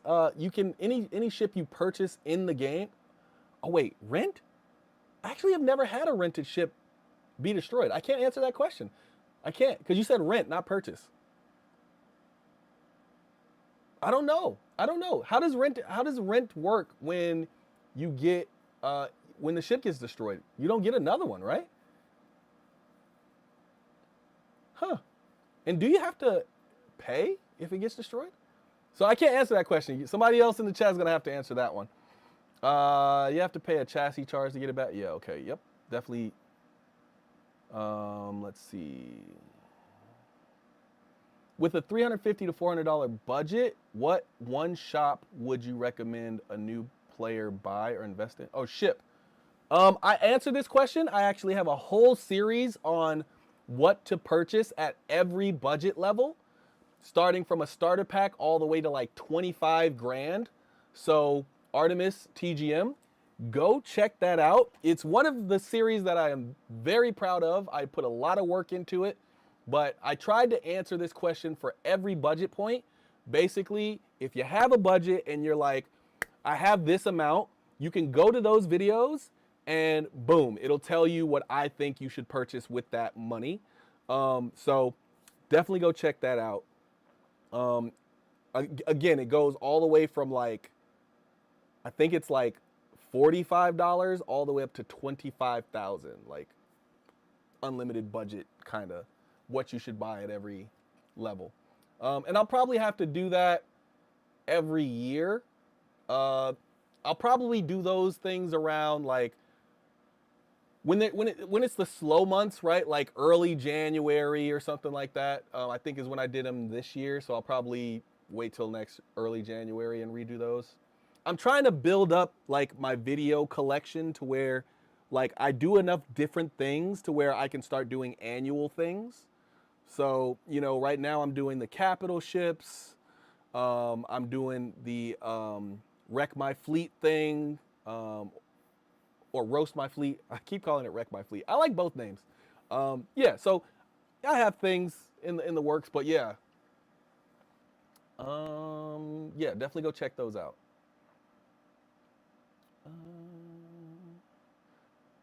Spaceman Dave says, when they finally get to 1.0, do you think they'll keep the game free to play after the initial game package or switch to a monthly subscription? I think it'll keep it exactly the way it is. I think you'll have to purchase access, and then the subscription will be to get extra things, not in order to play the game. The subscription will be like, as long as you have this subscription, you have insurance on all your ships, or as long as you have a subscription, you get extra skins every month or extra weapons or whatever every month. And I think it'll stay that way. It's a pretty solid model, where subscription, they just have to make the subscriptions worthwhile, because right now they're not worthwhile that much. I subscribe mainly to support the game, but I do like the little freebies, and I like the discount codes and stuff. But I mean, if I was basing it off what you get for subscribing, I wouldn't be subscribed right now. So they're gonna have to do some work on that, but I think it'll stay the same. Worst ship manufacturer. I'm not gonna say who you said. I'll let you say that. Worst is probably Vandal, because they don't update anything. They haven't updated anything, and all their ships are extremely expensive. So I'm gonna go with Vandal. Yeah, I can't think of another manufacturer. Or you could go with Banu, because they only have one ship, and their other ship is in development. HE double hockey sticks. But yeah, I'm gonna go with Vandal. Let's see.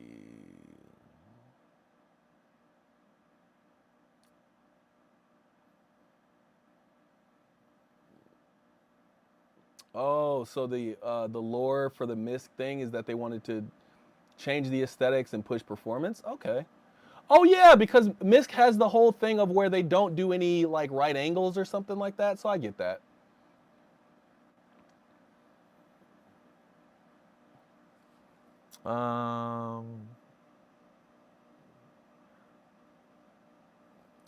Let's see. Mirai heavy gunship paladin competitor win? I think next year. I think around this time next year, we'll be talking about another, heavy gunship type of thing. Technically, there's already competitors, though. There's a bunch of gunships out there.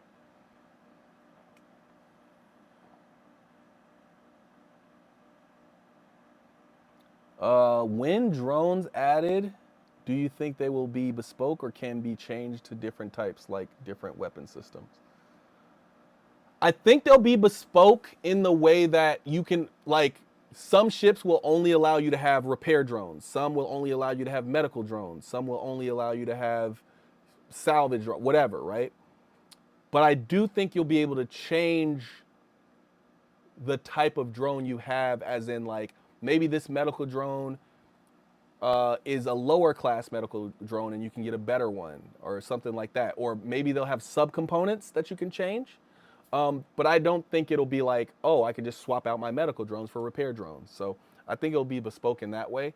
I do think some of them will be like completely bespoke though. I can imagine there being like the bespoke, like the Nautilus having bespoke drones. So something like that.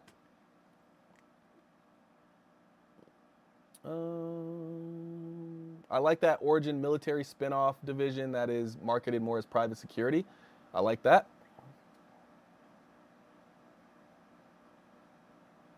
Mark II versions of ships. Not a huge fan of Mark II versions. I think the better idea, I get why they exist, right? It's like, well, we needed this ship for squadron, so we had to. I don't think it'll be a thing that continues and persists. I think once Squadron 42 releases, that's the end of the Mark IIs, right? Unless the game significantly changes, once 1.0 comes around. But I think that was more so, this ship was necessary for Squadron 42, and we kind of have to like keep it the same way. So I'm kind of indifferent about it. I'm not a fan of it, but I'm also not. I don't hate it.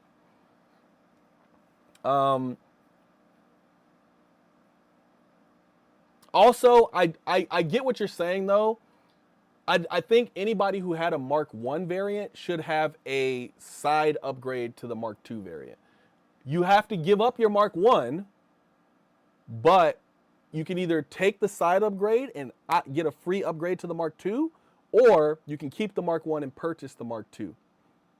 Maybe even at a discount. Maybe they should give you like a specific discount on it or something. But yeah. What would it look like with you with allied orgs? I'm definitely going to have some allied orgs, but that's going to be the same thing, where it's going to be an application process. Like if, an org wants to ally rather than be, a part of my org, that's going to be the same thing, because there's only 5 slots, so you kind of have to be kind of choosy with who you ally with. Can you do the one fleet for every price point with the info runners? You got to ask those folks. If they want to do it, I'd be down for it, though. I've already got mine. I've already got my fleet at the price points.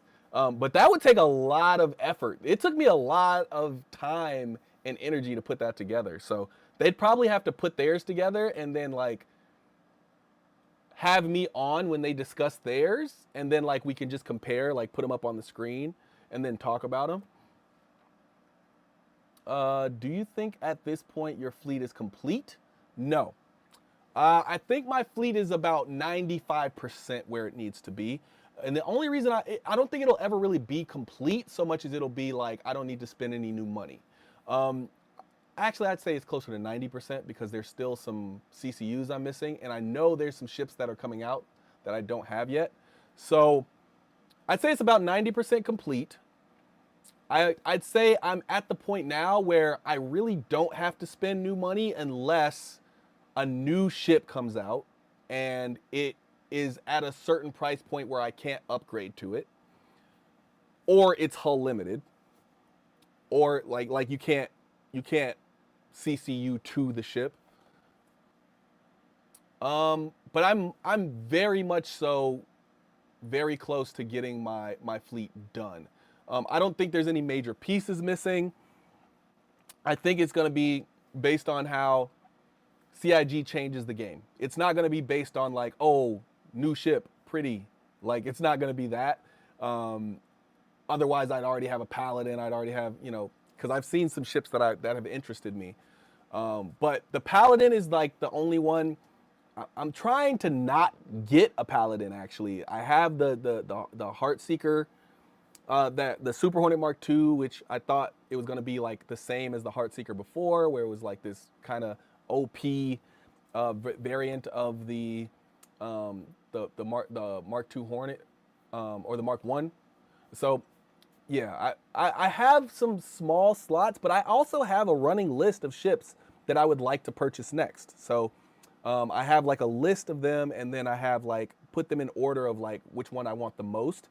And what I'll do is I'll every ship that's on the top of that list, I'll consider buying it throughout that year. And then if I don't have it by, if I haven't felt the need to purchase it by the end of IAE, it either drops to the second ship or I take it off the list.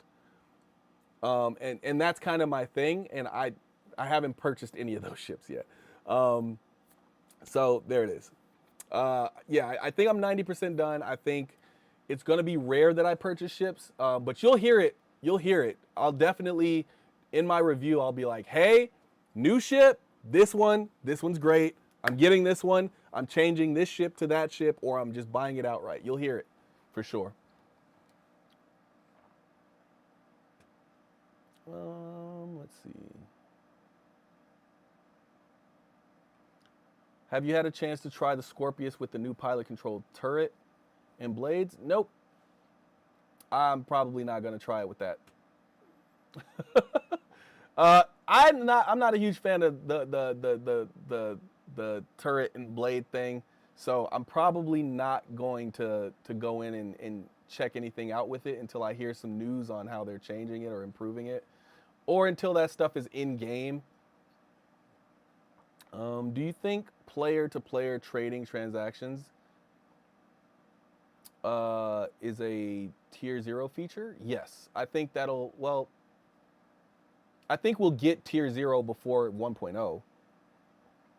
Because we kind of already have, like, you can give money to people. So it's very possible that people are already doing this stuff. I think they said they're not doing tier 0 anymore, though. So it'll have to be tier 1. What blades do they have? Do you think CIG will reward all its backers free ship store credit when they reach 1 billion, or just gloss over it? I think they'll give a coin, and I think they'll do an event, but I don't think it'll be like, here's a free ship or something like that, or store credit. I don't think it'll be either of those things you mentioned, but I do think they'll do something. It'll be like an event or something like that. Maybe they'll release a new ship at that point or something. Do you think Squadron 42 single player campaign will be released on PS5? No. I do think it'll be released on PS6 though. I do think PS6 will get Squadron 42.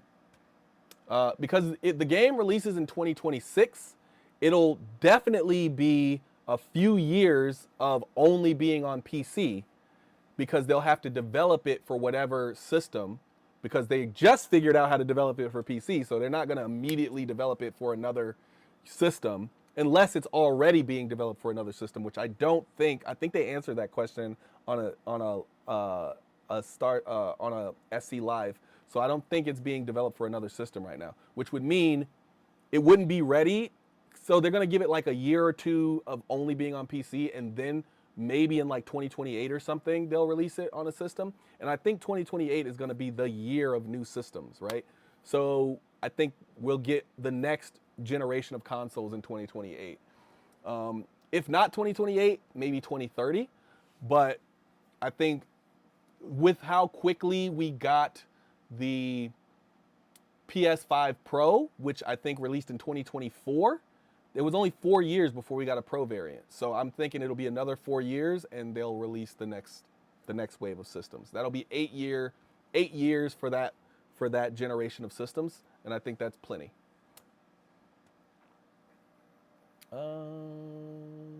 Let's see. What franchise would you like CIG to take inspiration from for the next ship design? Halo. I dig Halo. Franchise, I mean, I think they've taken from every franchise I know of that I would want them to. Stargate, maybe. That's the only one I can think of. I've run out of questions. Can you freestyle? I'm always freestyling. Do you actually believe they are working on the Galaxy after the Perseus? If so, will it release with a building module? Roger Marmolejo. Okay. Welcome. Oh, also welcome to Manny. I don't think I said welcome to Manny. What's up? What's up, Justin Young? Um, I think the Galaxy is a long way away. I don't think they'll even work on it next year. I think it is a 2028 goal or 2027 goal at this point. And I don't think it'll release with the building module. I think it'll release and then the building module will come later.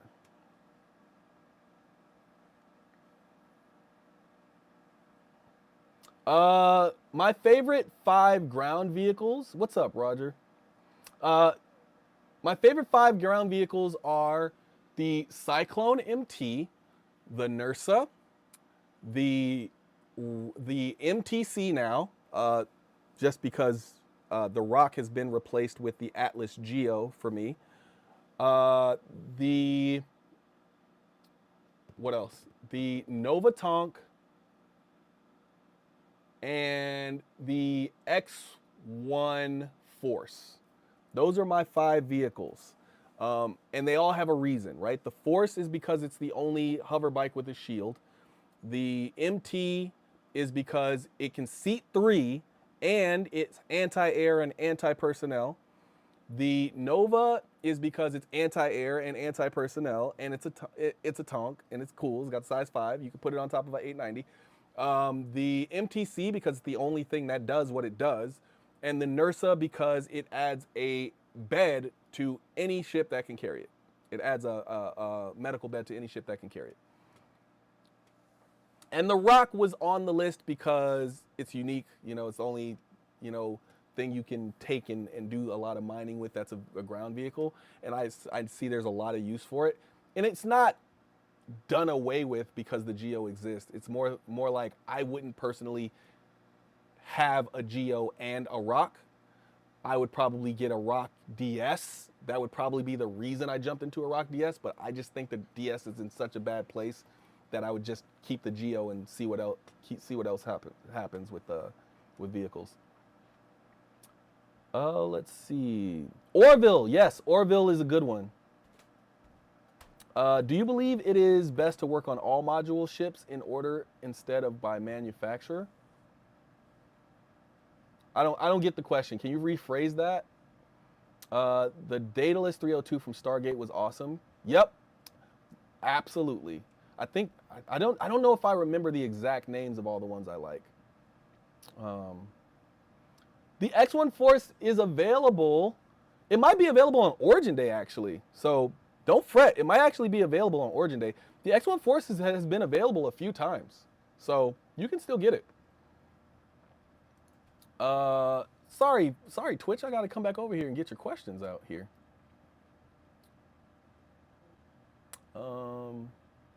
Let's see. With the Asgard, Half Young says, with the Asgard release on the horizon, what vehicles would you load it with?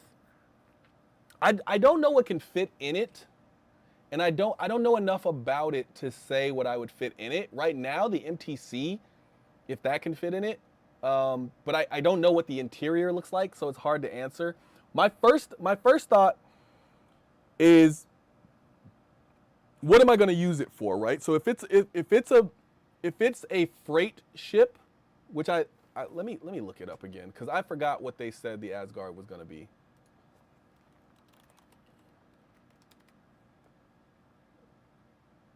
Oh wait, they have like a whole video of it. Oh wait, hold on. Somebody's inside this thing. All right, hold on. Let me check this out. All right. So it's one pilot. Doesn't seem to be a gigantic ship like I thought. I thought it was bigger than this. All right, and then it's got weapons racks, so the MTC's out.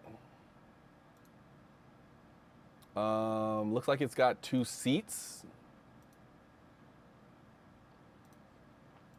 Oh, spoiler alert! Sorry for folks who don't want to know what's in the Asgard yet.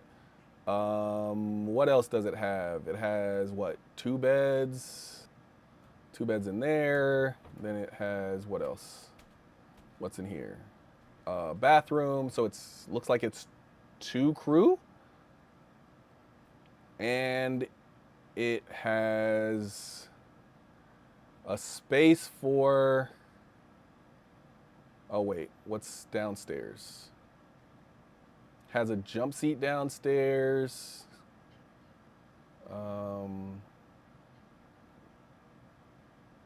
Oh, that's just a turret.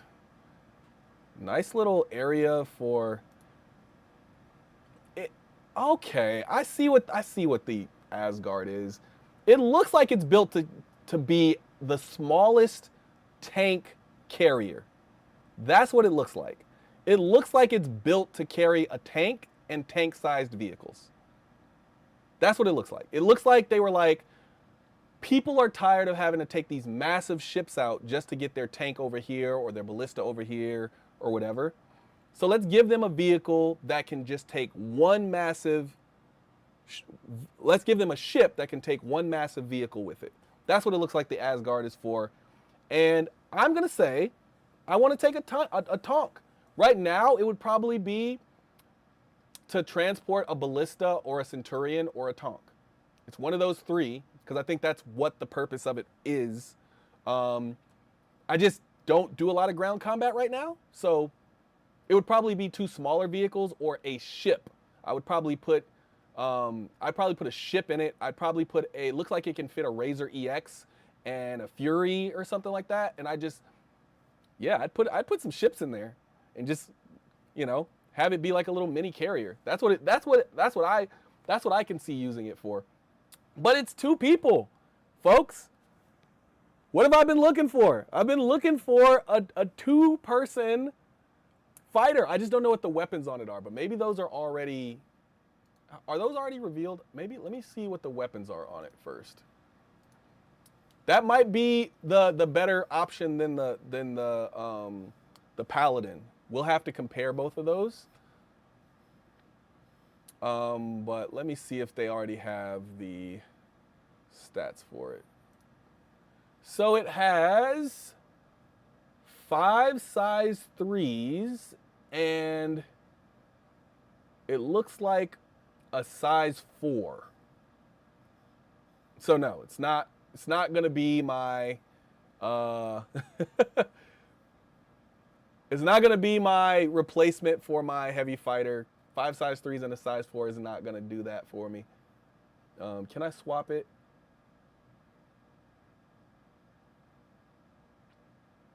No, can't swap it.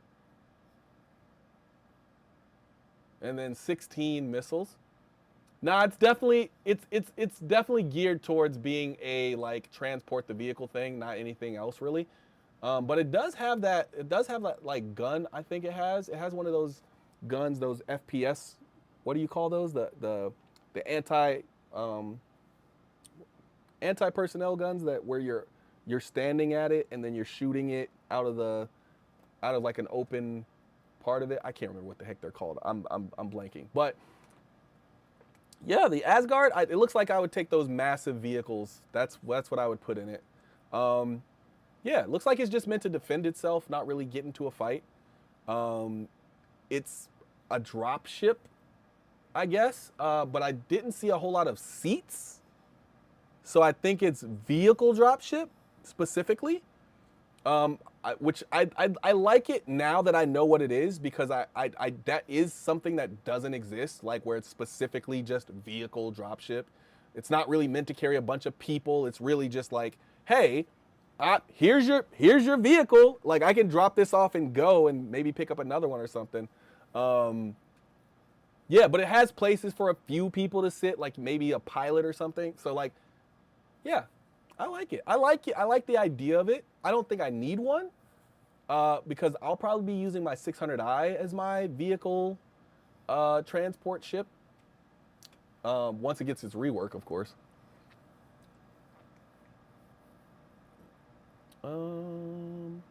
What was more fun, Pirate Swarm or Vandal Swarm? I think Pirate Swarm because the variation in enemies. Let's see. What do you think about the MX not fitting in the Polaris? Would it even be worth it upgrading if you cannot go long range with it and just throw it in the Polaris?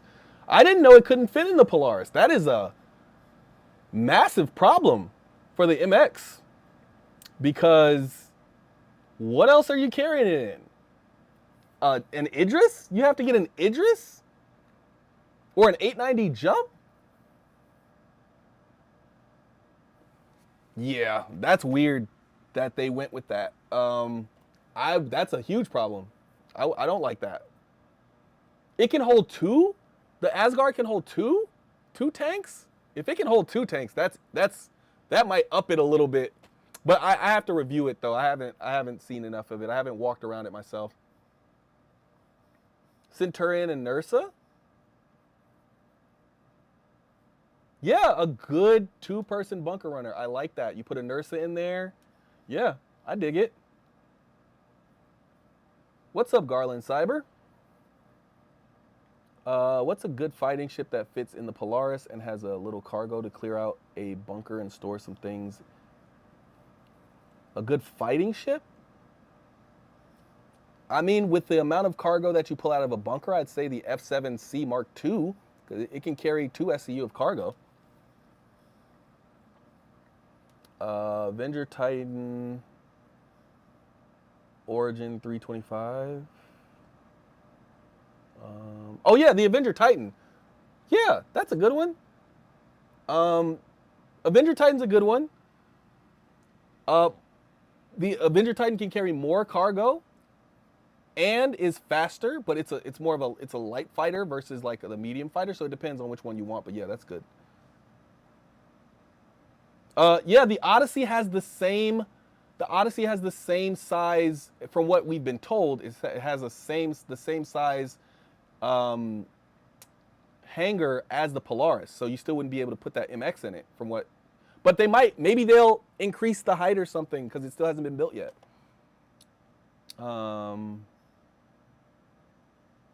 The MX doesn't fit in the Idris either. Oh wow. Why does it exist? That's weird. That's weird. I definitely have to find out about that, because that's weird. If it doesn't fit in anything and doesn't have a bed, I'm not using the MX. I'm not using it at all. Because if I want a heavy fight, unless it's like extremely long range or something, like if it's F8C level, as far as its range, maybe, but I can just get an F8C and take that with me rather than having to go all the way back to base to get an MX. So that's weird. Do you think the Paladin will get upgunned like the Perseus? No. Maybe those smaller guns. Wait, let me see what what does it have on it?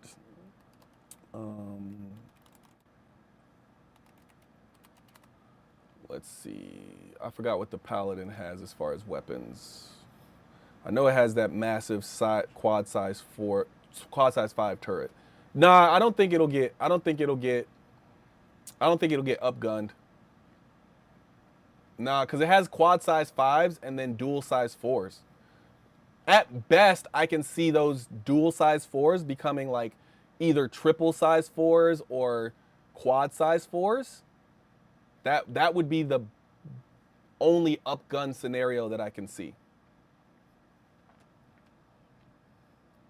But it's so small and so cheap, I don't think that they would do that. I think they just create another ship.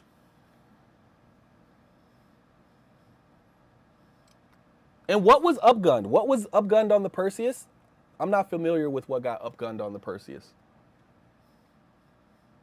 I know they said that they would. Oh, maybe I do. Maybe they said it was going to go from a size 6 to a size 7 or a size 7 to a dual size 7 or something. I don't remember what they said, though. I think I do remember them talking about it, though.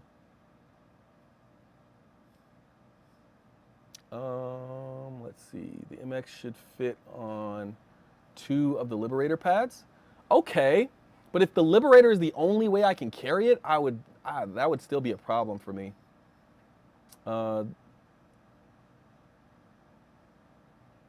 Okay, so you have to. Wow, that is really weird. It does fit in the 890, so that's good at least. But that's weird that they would do that. Maybe if the MX was like some super overpowered ship, I could understand that, but it doesn't seem to be overpowered. So,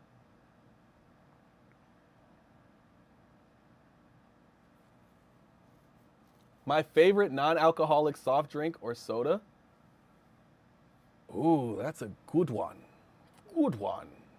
I'm one of those mixer people. I like to mix a few drinks because I think there's a certain combination of drinks that you can mix and then it tastes like Starbursts, and that's kind of my favorite. I think it's like if you mix Sprite with like High C, like Fruit Punch High C, and a little bit of either Powerade or Gatorade, like the blue kind. I think that's like my mix, my soda mix there. That was a complicated answer to a very simple question. uh, yeah. I think a lot of people will put a lot of things, Furies, Merlins, all types of things, Razor inside the Asgard. If I get one, that's what I would use it for. I can already tell. I'm not putting a vehicle in that thing. I'm putting ships in that thing. Unless it's a Tonk. I might put a Tonk in there. So the Percy's got the size 8s. That's cool. Love to see it. The Golem doesn't fit in the Carrack. That doesn't surprise me too much.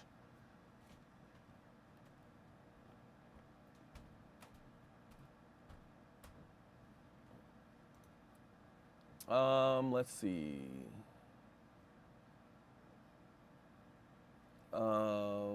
Shout out to Half Young for the subscription. I appreciate you. Using that Prime subscription. Let's see what else we got.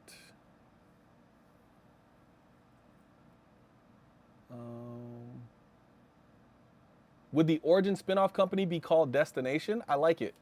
I like it. Destination. We're gonna get you where you're going. We know where you came from. We're gonna get you where you're going, which might be to heaven or the other place if you keep messing around with us. There you go. Destination. I like it. Drake needs more duct tape. I like it. Do you think they will make a smaller space mine ship like the Nautilus Junior? I do think they'll do that, and I think it'll be a medium-sized ship. And I think it'll have more uses than mining. I think it'll be able to take the mines. It'll have like a special ability to take the mines, but I think it'll be able to take the mines and drop the mines. But I also think it'll have some secondary purpose, like maybe repair or something else like that. I don't think it'll only be for mining.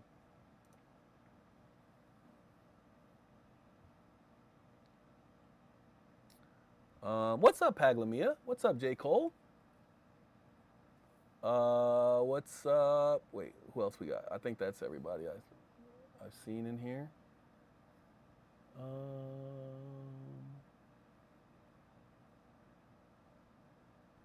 Let's see.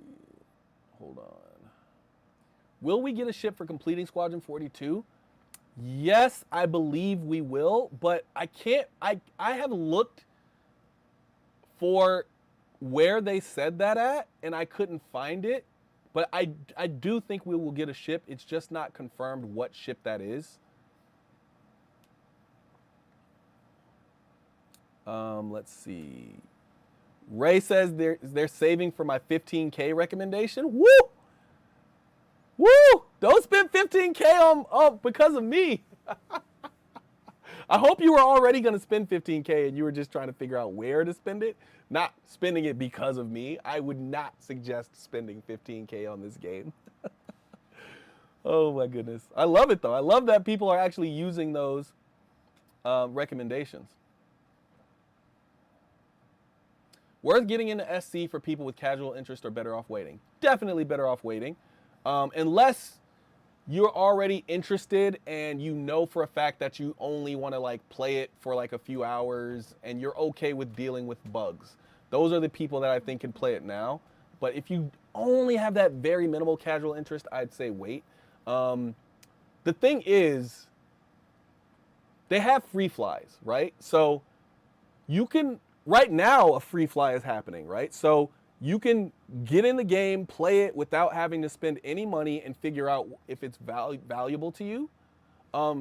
So, yeah, I think you have to do that. Play a free fly. If you like the free fly enough, you can deal with the bugs enough during the free fly, then purchase.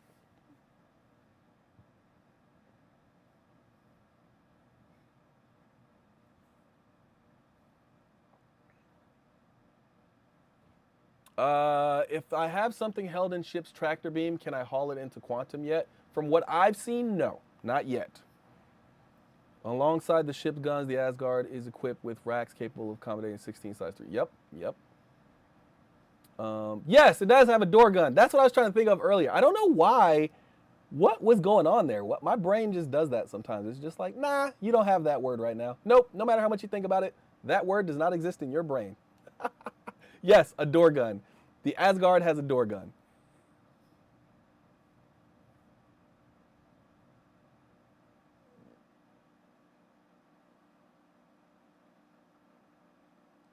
You're 6K in and you think at the end of this year you'll have it? Wow. 6K to 15K seems like a long. I was at 6K I think 7 years ago. And then I think I didn't hit. Man, I was at 6K. No, not 7 years ago. Not 7 years ago. I was at 6K I think 5 years ago. 5.5 years ago I was at 6K. And I didn't hit Praetorian until last year, like the end of last year. So it took me 5 years to go from 6K up to Praetorian. So, wow, that is huge. A lot of people happy with the tack. I love to see it.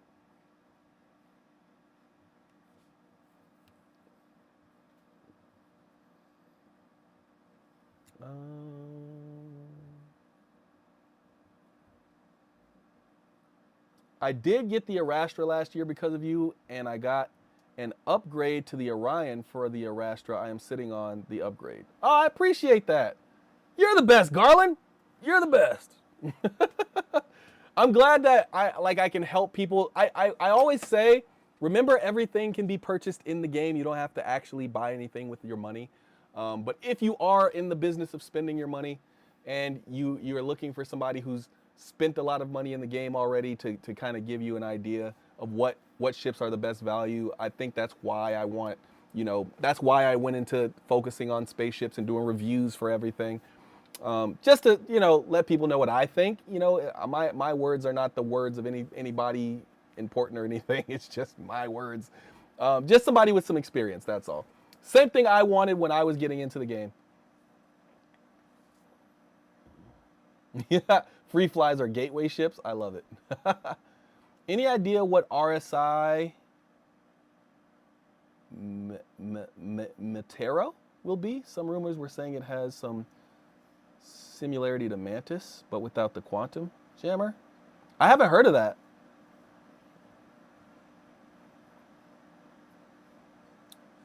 Daniel Fernandez says I'm the GOAT. I love it. I appreciate it. Thanks. Would you mind watching a 3-minute short film called The Magic of Star Citizen? I would not mind. I would not mind. 3 minutes? I got 3 minutes. Meteor. Okay, Meteor. What is this? RSI Meteor. Ooh, let's see. RSI Meteor. What would Meteor? That sounds like a mining ship.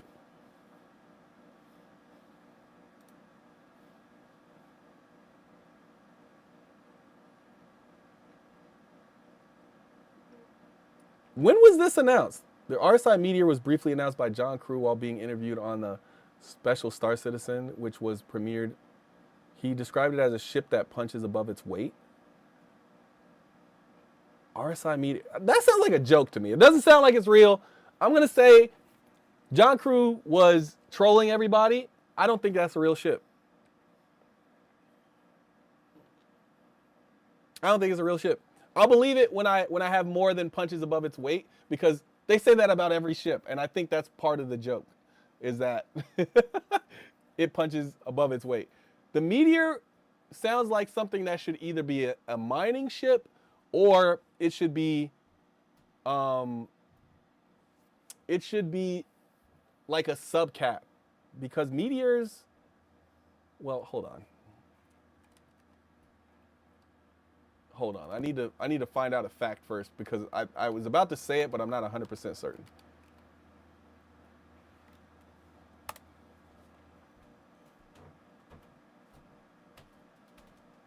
Okay, so a meteoroid is a small space-based rock or metal object, typically smaller than 1 meter.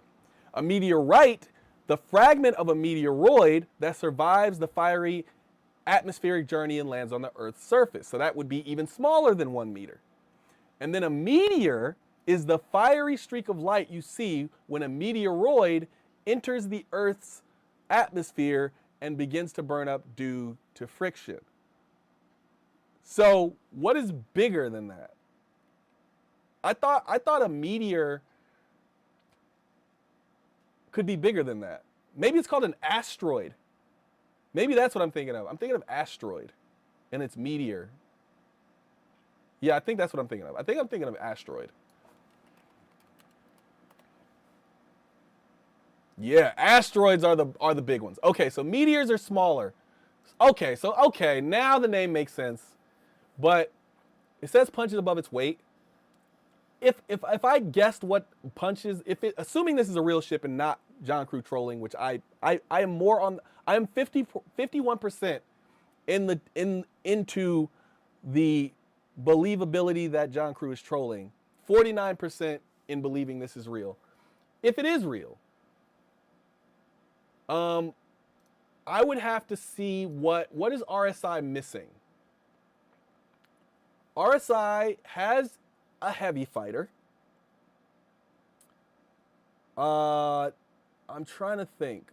Does RSI have a light fighter? They have the Mantis, but I don't really count that as a light fighter. I could see it being a light fighter, an RSI. Well, they have the Aurora. My bad. I'm tripping. I noticed. I caught it. It's the Aurora, obviously. but to be fair though, the Aurora doesn't, like, I don't count that as a light fighter, because really only the LN is the light fighter. So maybe a medium fighter, because they don't have a medium fighter if I'm remembering correctly, because the Scorpion or Scorpius, the Scorpius is the heavy fighter. Yeah, they don't have a medium fighter. So it could be a medium fighter that can go toe to toe with heavy fighters, maybe some big guns on it.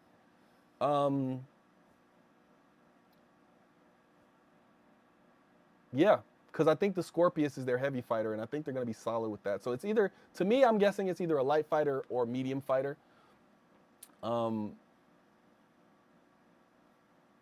If it exists. Let's see.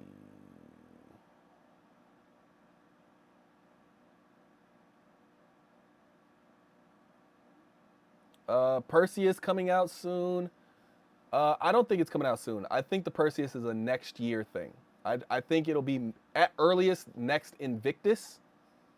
And at latest Invictus 2026 or 2027.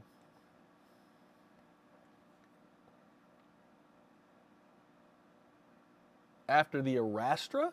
I don't even think the Arastra is going to enter production until, or wait. I need to watch this John Crew live. I didn't watch the whole thing, but I need to watch it apparently. Did they mention the Arastra is going to go into production? Because the Arastra I would see as at CitizenCon, they'll announce what ships are coming, and I could see the Arastra being within 18 months of the next CitizenCon. So like 2025 CitizenCon, I could see them saying Arastra will be available in the next 18 months. So I could see it being like a late 2026, early 2027. And if that's the case, let's assume early 2020 or late 2026. If it's late 2026, the next ship after that would be something coming in 2027. It would be hard because I don't know what will come out during 2026. So it's kind of hard to answer that question. I'll go hull E. Not hull E, hull D. I think we'll get the hull D in 2027. Yeah, that's 2 years from now. I think we'll get the hull D. I could see, what else? I'm trying to think of ships that aren't out. Hull D, Liberator, Genesis. Those are the three. It'll be one of those three. Hull D, Liberator, or Genesis in 2027. We'll get one of those three. Yeah, I know the LN and I know the Auroras are light fighters. I just don't give them. I'm a Aurora hater. I'm an Aurora hater, so you can't use my opinion on the Aurora for anything. It's not worth a damn because the Aurora. I don't like it. Guilherme says Merchantman 2050, maybe.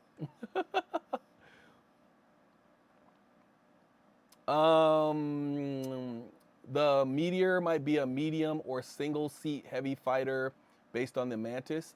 I actually wouldn't mind that. I wouldn't mind that at all. Let's see.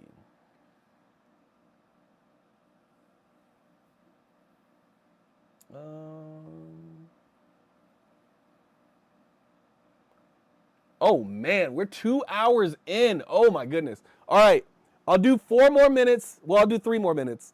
3 more minutes. Give me your last questions, and then we gotta hop off of here. I gotta go live a life. I've been told that I'm married and have children. So if that is true, I probably should see them at some point during this day.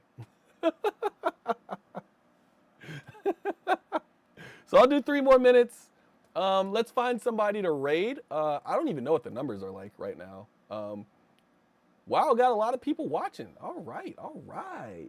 We got to do more of these 2-hour streams. Shout out to everybody watching. I appreciate it. Get those last questions in, and then I will answer those in a quick, fast hurry, and then we will hop off of this thing. I owed you guys a long one because yesterday's was really short, but I'll try to keep hopping on and doing more streams. But I think I might not do one for a few days because I have to get those vehicles out. I'll do for every day that I don't drop like a ship review, I'll probably drop a stream just to like keep things going.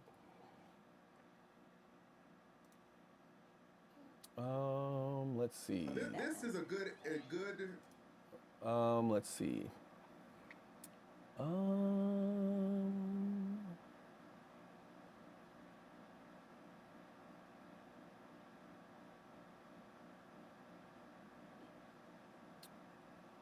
Let's do.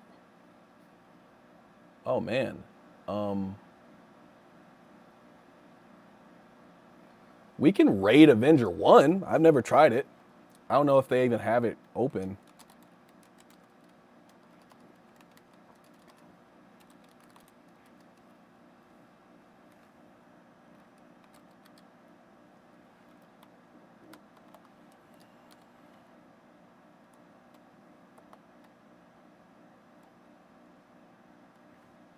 Does Avenger 1 have 2?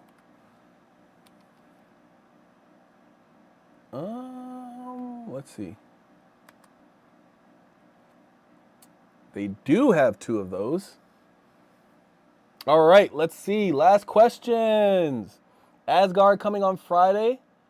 Okay, that's a good day for a stream. Do you think the Valk paints will be able to be put on the Asgard? I do not think that will be the case.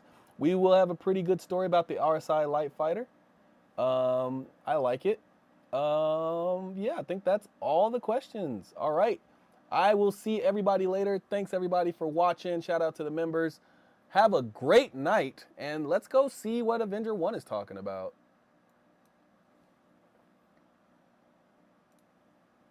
You're gonna need a lot more than a few torpedoes.